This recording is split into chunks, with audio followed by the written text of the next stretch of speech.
La femme insecte d'Osamu Tezuka. Nouveau titre d'Osamu Tezuka que je découvre, du coup, qui est plutôt intéressant. On a en gros une jeune femme qui, dès le début, on va apprendre qu'en fait c'est une romancière, mais qui en même temps a plusieurs casquettes aussi, parce que je trouve une page intéressante. Une romancière qui a plusieurs casquettes et qui a créé un livre un peu à succès. Mais on va apprendre qu'elle comme je dis, elle a plusieurs casquettes, notamment celle d'un journaliste, d'un architecte aussi. Elle a une casquette d'architecte, en étant très reconnue un peu dans le milieu.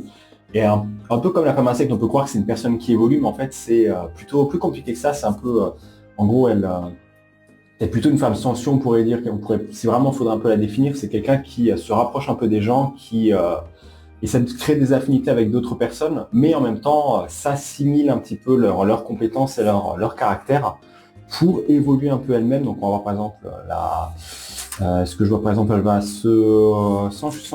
elle va se rajouter se mettre, je trouve pas les bonnes pages. Elle va se mettre par exemple avec un tueur et à un moment avec un politique qui du coup vont la prendre un peu sous son aile pendant quelques temps. Elle va un peu assimiler du coup leurs compétences et leur savoir-faire pour se les approprier et pouvoir les utiliser à sa façon pour gérer un peu ses projets. Je trouve que ça reste un peu intéressant parce que ça montre un peu le fait que la société cherche à nous endoctriner, à faire en sorte qu'on rentre dans des cases, qu'on soit un peu une sorte de modèle et comment je peux définir ça? Qu'on soit une sorte de modèle et qu'on se conforme un peu à une sorte de moule que la société veut de nous pour répondre aux attentes des personnes.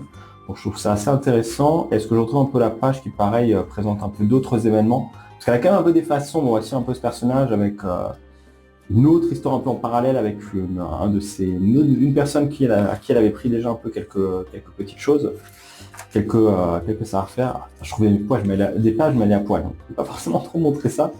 Moi, en gros, elle a une petite façon où elle retourne un peu dans sa maison maternelle et redevient un peu une sorte d'enfant.